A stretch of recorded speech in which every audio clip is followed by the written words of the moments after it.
Hello दोस्तों, स्वागत है आपका अपने इस यूट्यूब चैनल एडुबॉक्सिन पे। मैंने आपसे कहा था कि हम जल्द ही अपना सीएसआईआर केस का जो हमारा एग्जाम शेड्यूल है फरवरी में, जिसमें जो हमारा 5 फरवरी से स्टार्ट होगा और 20 फरवरी तक होगा। ओके, इसके हम अपने डिफरेंट सब्जेक्ट्स के क्वेश्चन यानी एमसीक्यूज डिस्कस करेंगे। तो ये इसका पार्ट पहला मैं आपके सामने प्रेजेंट कर रहा हूँ। ये हम जो इसमें सब्जेक्ट है वो हमारा इंडियन कॉन्स्टिट्यूशन, अपना constitution of India and polity and governance and social justice, इससे रिलेटेड हमारे जितने भी मैक्सिमम क्वेश्चन हम डिस्कस कर सकते हैं उतने क्वेश्चन डिस्कस करेंगे। ओके, ये इसका पार्ट नंबर 1 है जिसमें हमने 25 क्वेश्चन डिस्कस किए हैं। ठीक है, नंबर ऑफ क्वेश्चंस मैंने बढ़ा इसलिए दिए हैं ताकि हम ज़्यादा से ज़्यादा क्वेश्चन डिस्कस कर सकें। ओके, इसका जो आपको पीडीएफ है वो आपको टेलीग्राम चैनल पे मिल जाएगा, जिसका डिस्क्रिप्शन बॉक्स में मैं लिंक डाल दूंगा। ओके, उसका टेलीग्राम चैनल का डिस्क्रिप्शन बॉक्स में लिंक डाल दूंगा, वहां से आप उसको ज्वाइन कर सकते हैं और इसके पीडीएफ को आप लोग डाउनलोड करके अपना रिवीजन अच्छे से कर सकते हैं। चलिए स्टार्ट करते हैं हम अपने क्वेश्चन नंबर 1 से। क्वेश्चन नंबर 1 क्या है? सबसे इजी क्वेश्चन है और आना ही चाहिए आपको ये। ठीक है, ये क्वेश्चन क्या कह रहा है? In which year constitution of India was adopted. ठीक है, इंडियन कॉन्स्टिट्यूशन जो है वो कब अडॉप्ट किया गया था? 4 ऑप्शन हमारे पास। ठीक है, 26 जनवरी 1950, 26 नवंबर 1940, 23 जनवरी 1950, 26 दिसंबर 1946। ठीक है, इसके जो 4 ऑप्शन हैं, इसका हमारा करेक्ट ऑप्शन क्या हो जाएगा? ऑप्शन में इसका बी हो जाएगा, 26 नवंबर। 26 नवंबर 1946 को हमने इसको अडॉप्ट किया था और इनैक्ट जो ये कंप्लीटली पावर में आया था वो कब आया था? 26 जनवरी 1950 को। ठीक है, इस दिन ये पावर में आया था, केम इनटू फोर्स। ओके, उसके पहले मैं आपको अगर दो चीज़ें बताऊं, जो ये ब्रिटिश रूल हमारे इंडिया में था, तो इस ये बेसिकली 2 सेक्शन में डिवाइड है। एक था कंपनी रूल, एक था कंपनी रूल और दूसरा था crown rule. Okay, crown rule, crown rule. ठीक है, इसको चाहे तो नोट करें चाहे तो ना नोट करें, बस आप जान लें। ठीक है, जो कंपनी रूल है वो 1773 से स्टार्ट हुआ था और 1858 तक चला था, और जो क्राउन रूल है वो 1858 से स्टार्ट हुआ था और टिल इंडिपेंडेंस यानी 1947 तक चला था। ठीक है, ये ब्रिटिश रूल जो इंडिया में किया है उसके ऊपर है। चलिए, क्वेश्चन नंबर 1 हम डिस्कस कर लिया कि कॉन्स्टिट्यूशन ऑफ इंडिया कब अडॉप्ट किया गया था। तो अडॉप्ट किया गया था वो 26 नवंबर 1946 को, और पावर में कब आया था? 26 जनवरी 1950 को। ओके, चलिए क्वेश्चन नंबर 2। क्वेश्चन नंबर 2 क्या कह रहा है?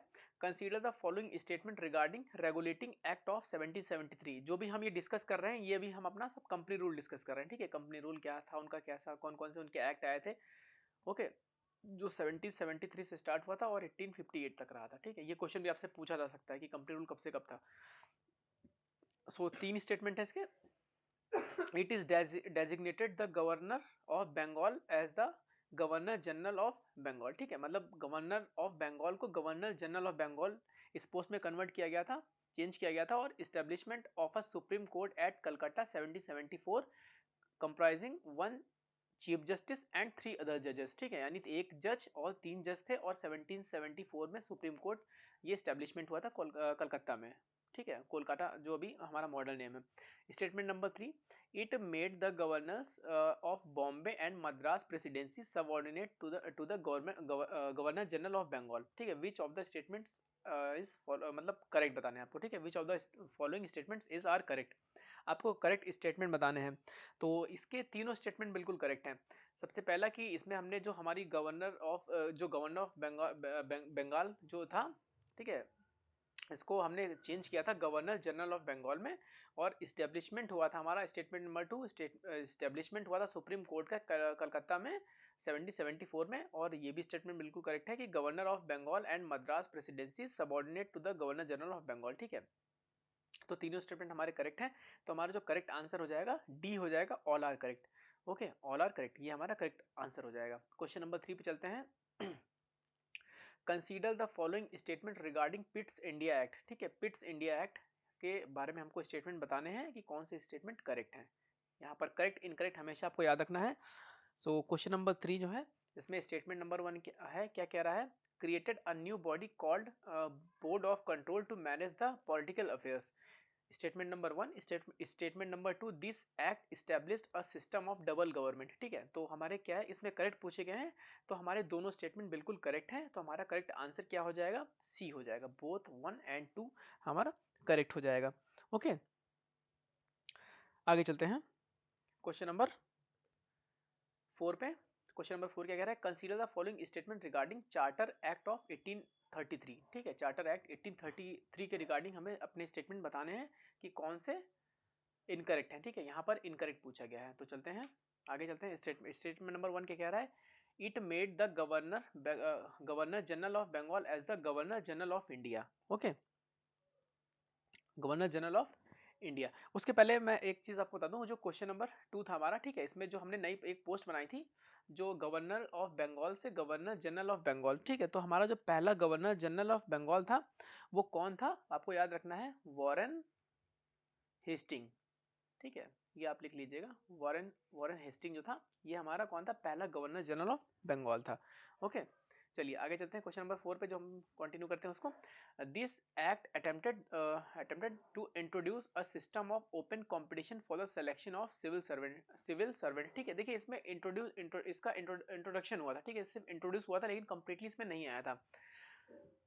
आगे चलते हैं कि it ended the activities of East India Company as the commercial body and became the purely administrative body। ठीक है, तो इनकरेक्ट पूछा गया है, तो इसमें क्या इसके तीनों स्टेटमेंट जो है वो बिल्कुल करेक्ट हैं। ठीक है, ये तीनों स्टेटमेंट बिल्कुल करेक्ट हैं। पहला वाला स्टेटमेंट भी करेक्ट है कि गवर्नर जनरल ऑफ बंगाल की पोस्ट को हमने चेंज करके गवर्नर जनरल ऑफ इंडिया कर दिया था, और जो ये है कि ये एक इंट्रोड्यूस किया था इसमें open competition selection of civil servants के लिए। ओके, ये भी बिल्कुल करेक्ट है, और इम्प्लीमेंट नहीं हुआ था, बस इंट्रोड्यूस किया गया था। ओके, और स्टेटमेंट नंबर 3 जो है ये हमारा, ये भी बिल्कुल करेक्ट है। तो इनकरेक्ट पूछा गया है, तो हमारा क्या हो जाएगा, नन ऑफ दीज। ठीक है, यानी एक भी इनकरेक्ट नहीं है, तो ऑप्शन नंबर डी हमारा करेक्ट हो जाएगा, इसका आंसर करेक्ट हो जाएगा।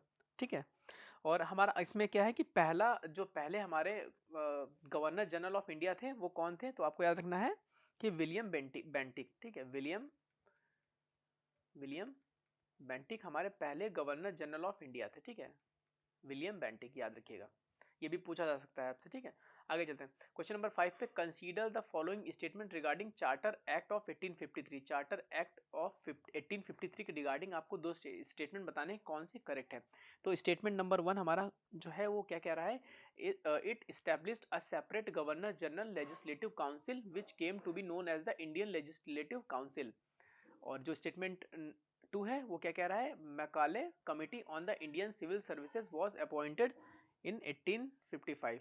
ओके, करेक्ट पूछा गया है, स्टेटमेंट करेक्ट पूछा गया है। तो इसमें क्या है, क्वेश्चन नंबर 5 का, सो इसका जो हमारा पहला स्टेटमेंट है वो करेक्ट है। ठीक है, वो पहला स्टेटमेंट हमारा बिल्कुल करेक्ट है कि it established a separate governor general legislative council which came to be known as the Indian legislative council. ठीक है, ये स्टेटमेंट हमारा करेक्ट है, और हमारा जो सेकंड स्टेटमेंट है वो इनकरेक्ट है। ओके, इनकरेक्ट क्यों है, क्योंकि जो ये कमिटी तो बिल्कुल सही है कि मैकॉले कमिटी जो है वो इंडियन सिविल सर्विसेज के लिए अपॉइंट की गई थी, बट ये 1855 में ना होकर के 1854 में हुआ था। ठीक है, ये आपको रखना है, ये ईयर यहाँ पर गलत था, तो करेक्ट पूछा गया, तो पहला स्टेटमेंट करेक्ट है, तो हमारा इसका जो हमारा करेक्ट आंसर हो जाएगा वो ऑप्शन नंबर ए हो जाएगा, ओनली 1।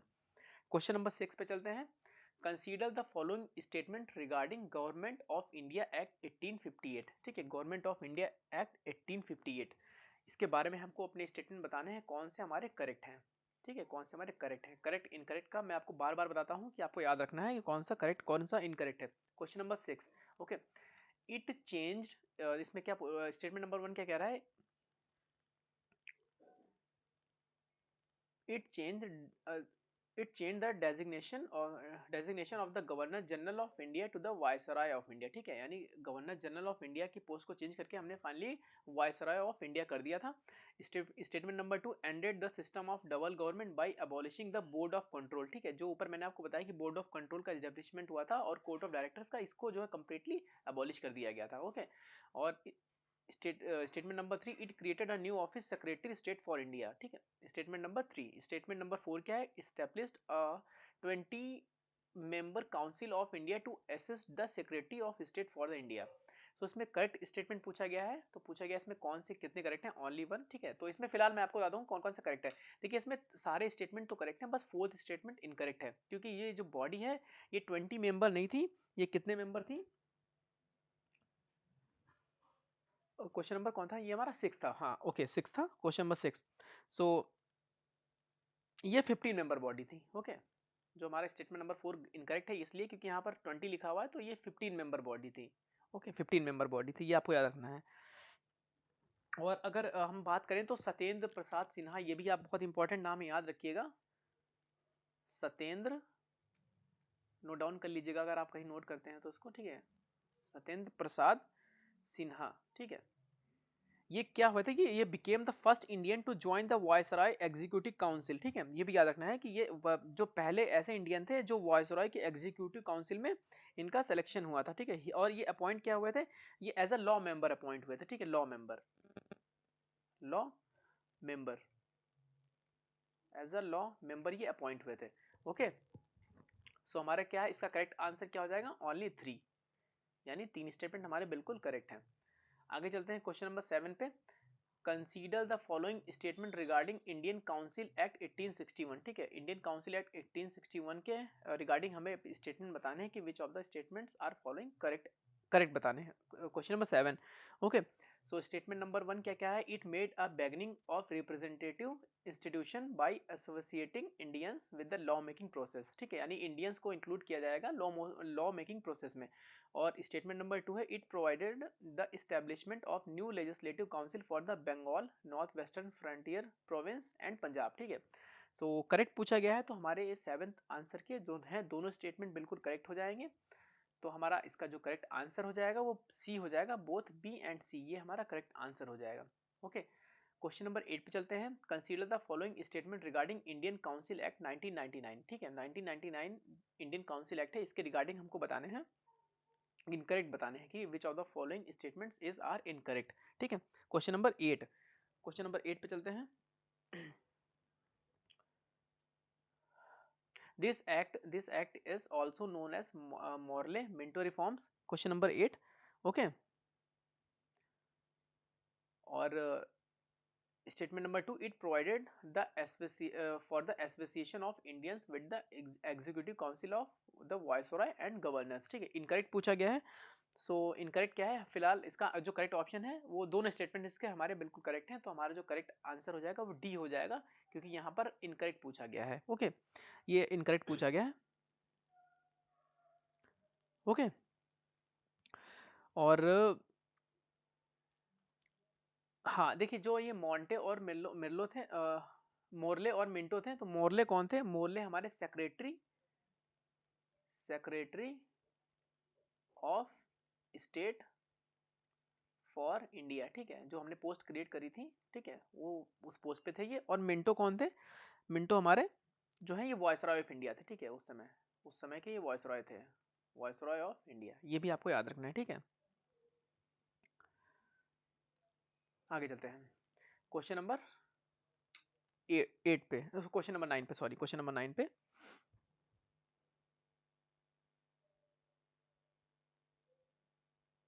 हाँ देखिए, इसमें जो पोस्ट जो ये वॉयसरॉय थी, ठीक, वॉयसरॉय वाले थे, तो ये वॉयसरॉय हमारे कौन थे, लॉर्ड कैनिंग जो थे वो हमारे पहले वॉयसरॉय थे, ये भी याद रखना है, लॉर्ड कैनिंग, ठीक है, लॉर्ड कैनिंग जो थे ये हमारे फर्स्ट वॉयसरॉय थे, वॉयसरॉय ऑफ इंडिया, ठीक है, लॉर्ड कैनिंग। चलिए आगे चलते हैं क्वेश्चन नंबर 9 पे। Who is known as the father of communal electrode, ठीक है, कम्यूनल इलेक्ट्रोड के फादर कौन है इसमें से, मोर्ले, मिंटो या मॉन्टेगू या चेम्सफोर्ड, ठीक है। सो इसका जो हमारा करेक्ट आंसर हो जाएगा वो हमारा बी हो जाएगा, इसका बी, ठीक है। मिंटो जो थे ये हमारे उस समय के जो वॉयसरॉय थे, मैंने आपको बताया ना, वॉयसरॉय ऑफ इंडिया, ठीक है, वॉयसरॉय ऑफ इंडिया, ये हमारे फादर थे, किसके, फादर ऑफ कम्यूनल इलेक्ट्रोड के, ठीक है, इन्होंने सपोर्ट किया था उसको। आगे चलते हैं क्वेश्चन नंबर 10 पे। Consider the following statement regarding government of India act 1999, ठीक है, 1999 के रिगार्डिंग हमें स्टेटमेंट बताने हैं कि कौन से हमारे करेक्ट हैं। क्वेश्चन नंबर कौन सा है हमारा, क्वेश्चन नंबर 10 है, question number 10, okay. Question number 10, this act is also known as Montagu Chelmsford reform, और it introduce for the first time bicameralism और and direct election in the country, ठीक है, bicameralism और direct election को इन्होंने support किया था। सो आपको बताना है कौन से स्टेटमेंट करेक्ट हैं। सो इसके क्वेश्चन नंबर जो हमारा 10 है, क्वेश्चन नंबर 10 में बोथ स्टेटमेंट, हमारे जो भी स्टेटमेंट है, पहला स्टेटमेंट भी गलत करेक्ट है कि ये इसको हम मॉन्टेगू और चेम्सफोर्ड रिफॉर्म्स के नाम से भी जानते हैं, और इसने पहली बार बाई कैमरलिज्म और इलेक्शन ऑफ कंट्री दोनों को सपोर्ट किया था। ठीक है, दोनों इसमें आए थे, तो ये हमारा स्टेटमेंट बिल्कुल करेक्ट है। सो हमारा आंसर जो हो जाएगा इसका सी हो जाएगा। ठीक है, बोथ 1 और 2 हमारा करेक्ट हो जाएगा। क्वेश्चन नंबर 10, और इसमें देखिए, इसमें जो मॉन्टेगू थे ये हमारे क्या थे, ये हमारे secretary of state for India. Okay, और जो हमारे ये चेम्सफोर्ड थे ये हमारे वायसरॉय थे। ठीक है, आपको बस याद रखना है, हो सकता है कि कहीं क्वेश्चन में पूछ लिया जाए कि जो मॉन्टेगू चेम्सफोर्ड रिफॉर्म्स थे, इसमें जो है इसमें सेक्रेटरी ऑफ स्टेट कौन थे, या इसमें वायसरॉय जो उस टाइम के थे वो कौन से, तो इसलिए मैं आपको बता रहा हूँ। ओके, और वो आपको पहले ही बता चुका हूँ कि जो है सत्येंद्र प्रसाद सिन्हा है वो हमारे पहले इंडियन जो थे जो वायसरॉय के एग्जीक्यूटिव काउंसिल में सेलेक्ट हुए थे as a law member. Okay, question number 10 हमारा डिस्कस हो गया। 11 पे आते हैं। 11 पे साइमन कमीशन। ठीक है, बहुत बहुत सुना होगा साइमन गो बैक। ठीक है, वो जो आपने कई मूवीज में भी देखा होगा। ठीक है, आगे देखते हैं। Consider the following statement regarding Simon commission. Simon commission के रिगार्डिंग हमें अपने स्टेटमेंट्स देखने हैं और बताने हैं कि which of the following statement is are correct. Correct statement इसमें बताने हैं।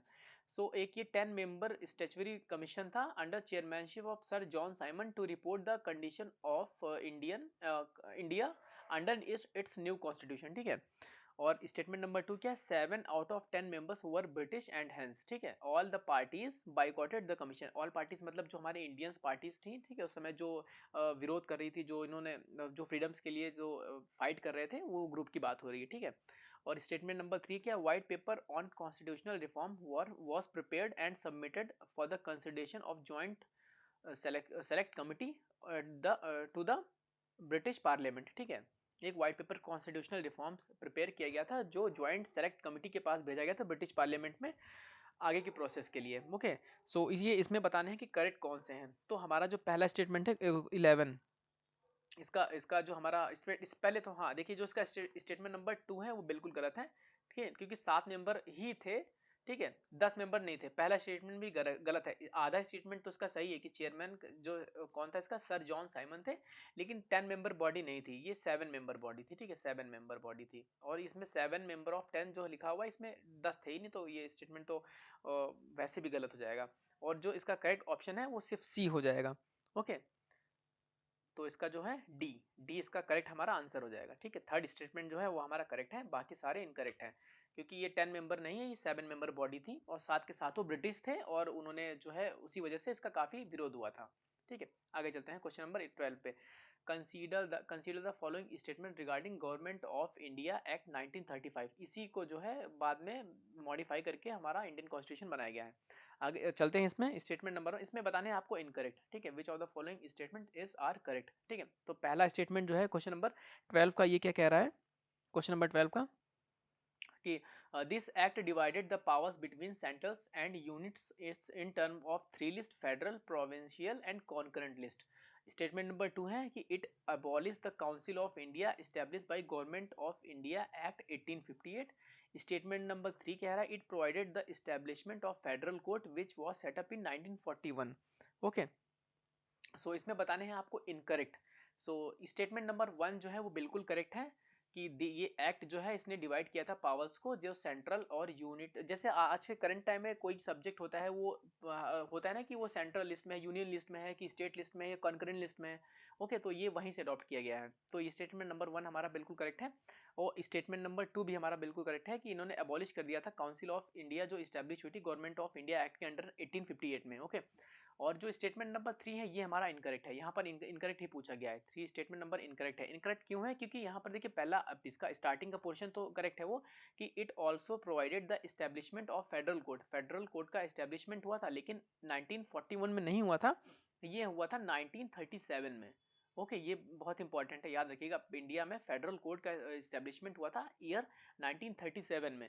तो ये स्टेटमेंट बिल्कुल इनकरेक्ट हो जाएगा। तो हमारा जो करेक्ट आंसर हो जाएगा थर्ड ओनली, सी 11th का, सॉरी 12th का हमारा सी जो है ये करेक्ट आंसर हो जाएगा। आगे चलते हैं क्वेश्चन नंबर 13 पे। Which of the following are correctly match. ठीक है, इसमें आपको बताना है कि करेक्टली कौन से मैच हैं। क्वेश्चन नंबर 13, ये हमारा जो उस समय का कैबिनेट था, तो कैबिनेट के ऊपर मैंने ऐसे क्वेश्चन ऐसे पुट किया है। ठीक है, जो इंपॉर्टेंट ऐसे तो बहुत सारी कमिटीज कैबिनेट्स थे, लेकिन मैंने आपको इंपॉर्टेंट जो है वो किए हैं। ठीक है, सो मौलाना अबुल कलाम आज़ाद ये हमारे एजुकेशन मिनिस्टर थे, जगजीवन राम हमारे लेबर मिनिस्टर थे, राजेंद्र प्रसाद हमारे फूड एंड एग्रीकल्चर मिनिस्टर थे, और डॉक्टर बी आर अम्बेडकर जो थे वो हमारे लॉ मिनिस्टर थे। सो बताना है कि इसमें से कितने पेयर हैं वो करेक्टली मैच्ड हैं। तो चार ऑप्शन है जो हैं, तो मैं आपको बताऊं कि ये चारों जो हैं वो बिल्कुल जो है करेक्टली मैच्ड हैं। ठीक है, तो हमारा जो करेक्ट आंसर हो जाएगा वो ऑल फोर हो जाएगा, क्वेश्चन नंबर 13 का D, all four pairs are correctly match. ठीक है, एक बार फिर से आप आराम से इसका स्क्रीनशॉट चाहें तो ले लें, या नोट कर रहे हैं तो उसको नोट भी कर सकते हैं। ठीक है, कि मौलाना अबुल कलाम आज़ाद ये हमारे पहले एजुकेशन मिनिस्टर थे, जगजीवन राम हमारे लेबर मिनिस्टर थे, डॉक्टर राजेंद्र प्रसाद ये हमारे फूड एंड एग्रीकल्चर मिनिस्टर थे, और डॉक्टर बी आर अम्बेडकर हमारे लॉ मिनिस्टर थे। चलते हैं आगे क्वेश्चन नंबर 14 पे। Consider the following statement regarding the constituent assembly. ठीक है, कॉन्स्टिट्यूएंट असेंबली के रिगार्डिंग हमको अपने स्टेटमेंट बताने हैं कि कौन से हमारे करेक्ट हैं। ठीक है, क्वेश्चन नंबर 14 पे the constituent assembly held it's first meeting on December 12 1946। ठीक है, दिसंबर 12 1946 को पहली बार असेंबली की मीटिंग हुई थी, कॉन्स्टिट्यूएंट असेंबली की मीटिंग हुई थी। और स्टेटमेंट नंबर 2 क्या कह रहा है, Muslim League attended the meeting in and insisted on the separate state of Pakistan. तो इसमें करेक्ट बताना है। देखिए पहला स्टेटमेंट, क्वेश्चन नंबर क्या है, क्वेश्चन नंबर 14 है। ठीक है, तो हमारे दोनों स्टेटमेंट बिल्कुल भी इनकरेक्ट हैं। ठीक है, बिल्कुल इनकरेक्ट है। मैं बताता हूँ किस लिए इनकरेक्ट है। देखिए जो कॉन्स्टिट्यूएंट असेंबली का पहली मीटिंग हेल्ड हुई थी वो दिसंबर, ईयर तो सही है लेकिन 12 दिसंबर को नहीं हुई थी, 9 दिसंबर को हुई थी। 9 दिसंबर 1946 को फर्स्ट टाइम जो है इसकी मीटिंग हुई थी। ठीक है, याद रखिएगा आप लोग, यहाँ पर 9 दिसंबर है, यहाँ 12 दिसंबर लिखा था, ये 9 दिसंबर को हुए थे, तो ये स्टेटमेंट इनकरेक्ट हो जाएगा। जो मुस्लिम लीग है यहाँ पर स्टेटमेंट गलत क्या है, इसमें गलत क्या है कि ये इन्होंने अटेंड नहीं किया था, इन्होंने बॉयकॉट कर दिया था, ये याद रखना है। ठीक है, बॉयकॉट किया था इस मीटिंग को, जो ये असेंबली हुई थी। ठीक है, कॉन्स्टिट्यूंट असेंबली को बाइकआउट किया था और इंसिस्ट किया था कि हम इसको इसलिए नहीं जो है वो करेंगे, क्योंकि इन्होंने मतलब फोर्सफुली कहा था कि एक सेपरेट स्टेट ऑफ पाकिस्तान की डिमांड करी थी, उस वजह से मुस्लिम लीग ने इसको बाइकआउट किया था। तो आपको याद रखना है कि कॉन्स्टिट्यूंट असेंबली की जो पहली मीटिंग 9 दिसंबर 1946 को हुई थी, उसको मुस्लिम लीग ने उसको बाइकआउट किया था, ना कि अटेंड किया था। यहाँ पर करेक्ट पूछा गया है, तो दोनों स्टेटमेंट हमारे इनकरेक्ट हैं, तो यहाँ पर हमारा आंसर जो हो जाएगा डी हो जाएगा, नन ऑफ दिस। ओके, आगे चलते हैं क्वेश्चन नंबर 15 पे। According to the doctor B R Ambedkar which of the following is called as a novel feature of Indian constitution. Doctor B R Ambedkar जो हमारे पहले लॉ मिनिस्टर थे, इनके अकॉर्डिंग पूछा गया है कि नोवेल फीचर किसको कहा गया है, फंडामेंटल राइट्स या डीपीएसपी, फंडामेंटल ड्यूटीज या dual government system. Okay, question number 15, question number 15 का हमारा जो करेक्ट ऑप्शन हो जाएगा वो डीपीएसपी हो जाएगा, directive principle of and state directive principle of state policy. Okay, DPSP. अगर हम डीपीएसपी की बात करें तो ये हमारा पार्ट 4 में आता है। ठीक है, कॉन्स्टिट्यूशन ऑफ इंडिया के पार्ट 4 में हमारा आता है डीपीएसपी। ओके, और हमारा फंडामेंटल राइट्स जो है ये हमारा किस में आता है, ये हमारा पार्ट 3 में आता है। ओके, मैं इतना आपको पॉलिटी के जितने पार्ट आएंगे मैं आपको बहुत प्रैक्टिस करा दूंगा, आपको ये याद हो जाएगा। ठीक है, वैसे आप हो सकता है कि बहुत सारे लोगों को आपको पहले से पता हो, लेकिन हमेशा कंफ्यूजन हो जाती है। ठीक है, तो फंडामेंटल राइट पार्ट 3 में है और डीपीएसपी पार्ट 4 में है, और जो है फंडामेंटल ड्यूटी है ये बाद में अब अमेंडमेंट के थ्रू लाया गया था। ओके, सो ये किस में है, पार्ट 4A में है। ठीक है, क्योंकि अमेंड किया गया था, तो पार्ट 4A में है इंडियन कॉन्स्टिट्यूशन में, पार्ट 4A में फंडामेंटल ड्यूटीज ऐड करी गई हैं, जो कि हाँ याद रखना है कि ओरिजिनली कॉन्स्टिट्यूशन में थे नहीं। ठीक है, मतलब अमेंड किया गया तो मतलब बाद में ऐड किया गया होगा। ठीक है, ओरिजिनली नॉट इन कॉन्स्टिट्यूशन। ठीक है, कॉन्स्टिट्यूशन। ठीक है, थोड़ा सा राइटिंग गलत हो गई, गंदी हो गई, सॉरी उसके लिए। ठीक है, मैं बोल रहा हूँ, आप बस उसको सुनिए ध्यान से। ठीक है, चलिए आगे चलते हैं क्वेश्चन नंबर 16 पे। क्वेश्चन नंबर 16 क्या कह रहा है, the term secular was added in Indian constitution which was following in which of the following constitutional amendment। ठीक है, constitutional amendment किस constitutional amendment के द्वारा term secular ऐड किया गया था। तो चार ऑप्शन हैं। ठीक है, 86 42nd, 72nd एंड 76। तो क्वेश्चन नंबर 16 का जो हमारा करेक्ट ऑप्शन हो जाएगा वो हमारा बी हो जाएगा, ठीक है। 42nd कॉन्स्टिट्यूशनल अमेंडमेंट के थ्रू हमने सेकुलर टर्म को अपने कॉन्स्टिट्यूशन में ऐड किया था, और इसे ही हम ये हुआ कब था, ये हुआ था 1976 में, 1976 में। और इसमें हमने मास मतलब बहुत सारे एक साथ ही हमने बहुत सारे अमेंडमेंट किए थे, तो हम इसे मिनी कॉन्स्टिट्यूशन भी कहते हैं। ओके, मिनी कॉन्स्टिट्यूशन भी हम इसको कहते हैं, ठीक है। ये भी याद रखिएगा कि 42nd कॉन्स्टिट्यूशनल अमेंडमेंट 1976 को भी हम मिनी कॉन्स्टिट्यूशन कहते हैं। ओके, क्योंकि हमने बहुत ही ज़्यादा मात्रा में अमेंडमेंट्स किए थे। आगे चलते हैं क्वेश्चन नंबर 17 पे। In which of the following, ठीक है, in which of the following case Supreme Court of India held that the Indian constitution is founded on the bed rock of balance between the fundamental right and DPSP, ठीक है। किस case में supreme court ने बोला था कि Indian constitution founded on the bed rock of balance between fundamental right and DPSP? So इसके चार ऑप्शंस हैं।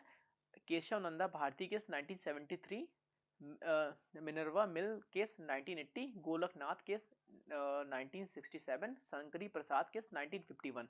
ओके, सो इसका हमारा जो करेक्ट ऑप्शन हो जाएगा वो हमारा बी हो जाएगा, ठीक है। मिनर्वा मिल्स केस 1980 में इसने सुप्रीम कोर्ट ने इस चीज़ को बताया था, ठीक है।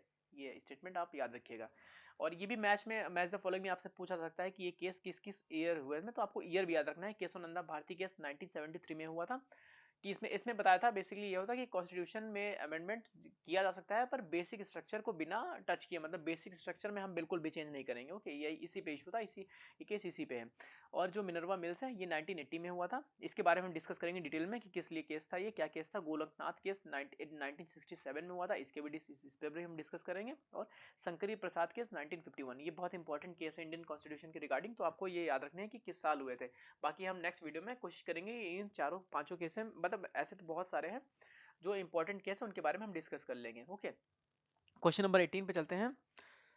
क्वेश्चन नंबर 18 पे, voting age was reduced from 21 to 18 in which of the following constitutional amendment, ठीक है। एक अपनी जो हमारी वोटिंग एज है, आपको पता है 18 एज अगर आपकी हो जाती है 18 ईयर्स, तो आप वोट देने के लिए एलिजिबल हो जाते हैं।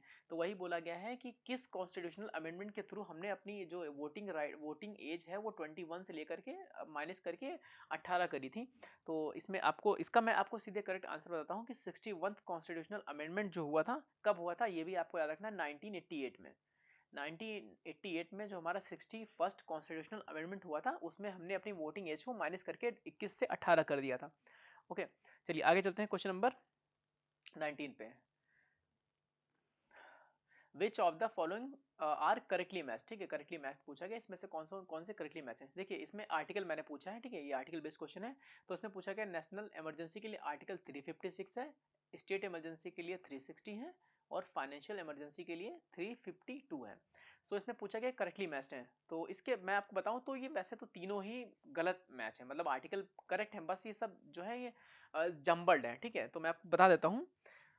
तो इसका पहले आंसर जान लीजिए, ठीक है, कि इसका आंसर क्या होगा, डी हो जाएगा, ऑल आर इनकरेक्टली मैच्ड, ठीक है। ये सारे इनकरेक्टली मैच्ड हैं, ठीक है, ऑल आर इनकरेक्टली मैच्ड। तो मैं आपको सही सही बता देता हूँ। जो नेशनल इमरजेंसी है वो हमारे लिए, वो हमारा आर्टिकल कौन सा है, 352 है। यहाँ इसके सामने लिख देता हूँ, आर्टिकल 352 है नेशनल इमरजेंसी के लिए।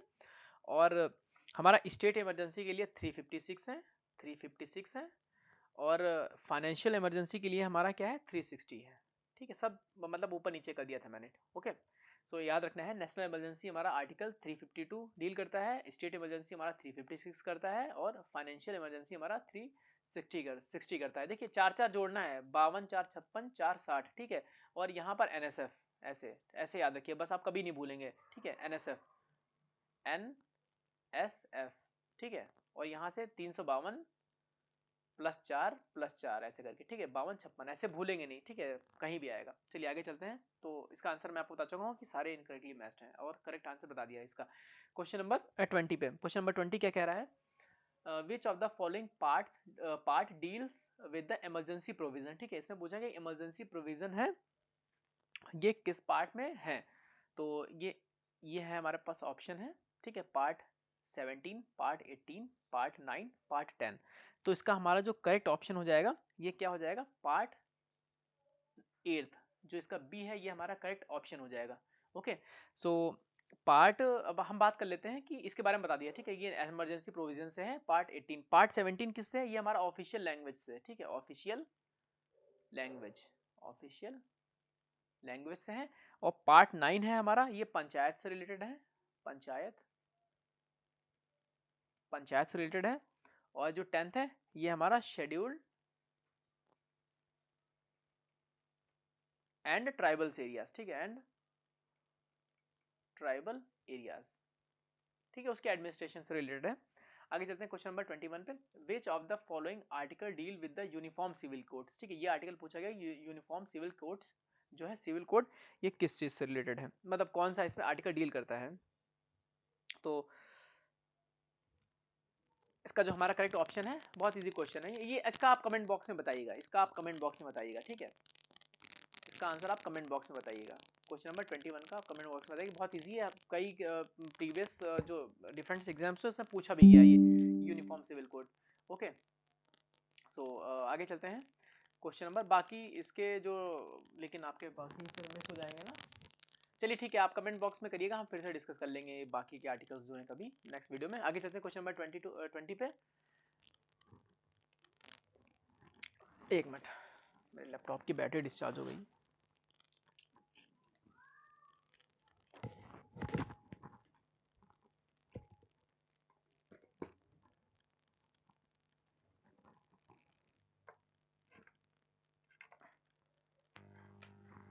ओके, सो कंटिन्यू करते हैं क्वेश्चन नंबर 22 से, कि इसमें क्या है कि which of the match the following, ठीक है, आपको इसमें मैच करना है, देखिए ऐसा ऑप्शन है। Okay, power of high courts और all India service, finance commission और इलेक्शन कमीशन, और इसमें आपको मैच करना है।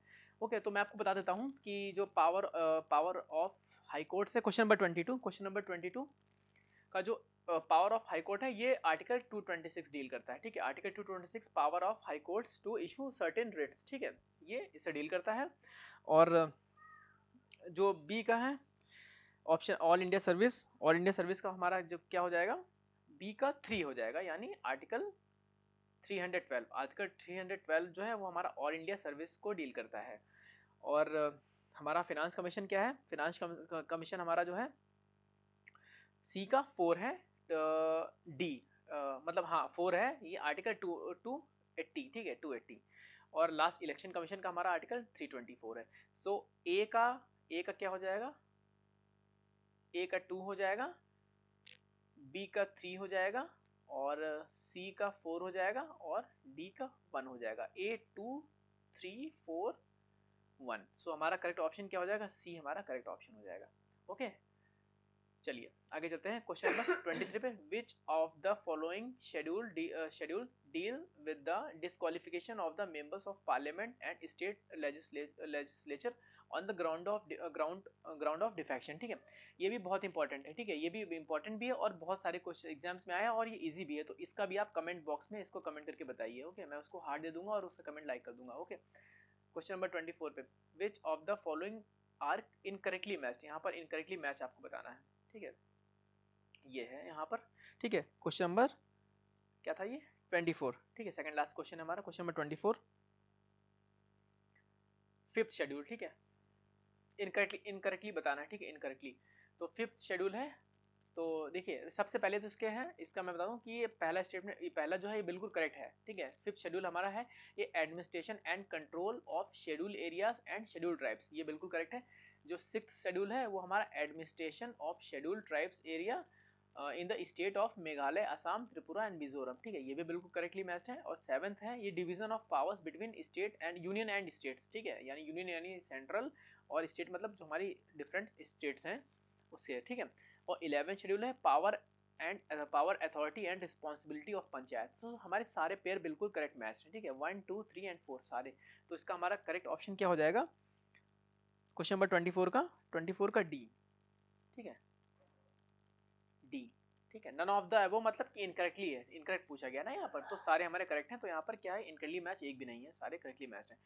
लास्ट क्वेश्चन हमारा 25, directive principle of state policy DPSP are borrowed from which of the following constitution, ठीक है, यहाँ पर पूछा गया है कि ये किस किस कॉन्स्टिट्यूशन से कहाँ से अडॉप्ट किए गए हैं। ओके, सो इसके देखिए ब्रिटिश कॉन्स्टिट्यूशन से हमने क्या अडॉप्ट किया है, आपको याद रखना है कि पार्लियामेंट्री एंड गवर्नमेंट रूल्स, ठीक है। Parliamentary government rule of law और legislative procedure, single citizenship, cabinet system, ठीक है, ये हमारा ब्रिटिश गवर्नमेंट से लिया गया है, ठीक है। मैं शॉर्ट फॉर्म में लिख देता हूँ, ठीक है।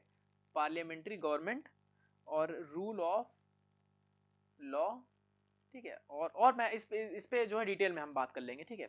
और जो यूएस कॉन्स्टिट्यूशन है वहां से हमने क्या लिया, fundamental rights, independence of judiciary, judicial review, impeachment of president, removal of supreme court and high court जजेस, ठीक है, and post of vice president, ये हमने यूएस कॉन्स्टिट्यूशन से लिया है, ये हमने यूएस कॉन्स्टिट्यूशन से लिया है। और आयरिश, ठीक है, ये हमारा करेक्ट ऑप्शन है डीपीएसटी वाला, ठीक है। क्वेश्चन नंबर 25 का जो है ये हमारा करेक्ट ऑप्शन सी हो जाएगा। हमने आयरिश कॉन्स्टिट्यूशन से directive principle of state policy को अडॉप्ट किया है या बोरो किया है, ओके।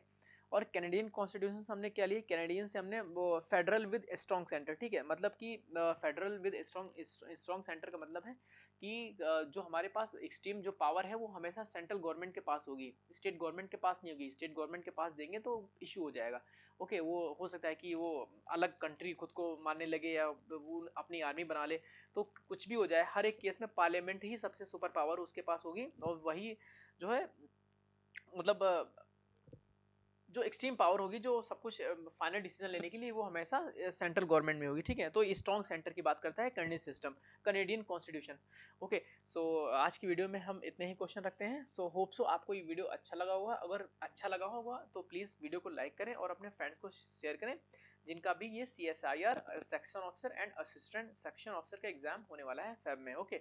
सो इसका PDF आपको हमारे टेलीग्राम चैनल पे मिल जाएगा, मैं आपको स्टार्टिंग में भी बता चुका हूँ। सो अगर आपने नहीं ज्वाइन किया तो प्लीज़ आप लोग ज्वाइन करिए, वहाँ से आप इसका PDF डाउनलोड करके अपने रिवीजन को और बेहतर बना सकते हैं। सो ये मेरे कुछ एफर्ट्स हैं, आप लोग कमेंट्स करते हैं तो बहुत अच्छा लगता है। और अगर मैं कहीं गलती करता हूँ तो प्लीज़ उसको करेक्ट कर दिया करिए, और मैं उसको जो है नेक्स्ट वीडियो में जो है उसको करेक्ट कर दूंगा, ठीक है। जैसे कि एक वीडियो में अभी लास्ट में क्या हुआ था कि मैंने यूनाइटेड नेशन सिक्योरिटी काउंसिल का हेडक्वार्टर शायद मैंने उसमें जिनेवा बता दिया था, ओके, जिनेवा बता दिया था, तो मैंने उसमें गलत बता दिया था, वो जिनेवा नहीं है, वहाँ पर वो न्यूयॉर्क है, ओके। तो आप में से किसी मेरे फ्रेंड ने उसको करेक्ट किया था, तो मैंने उसको जो है पिन कर दिया था कमेंट को, ओके, कि यूनाइटेड नेशन सिक्योरिटी काउंसिल का हेडक्वार्टर वो न्यूयॉर्क में है, जिनेवा में नहीं है, ओके। सो मिलते हैं नेक्स्ट वीडियो में, तब तक के लिए all the best and thank you.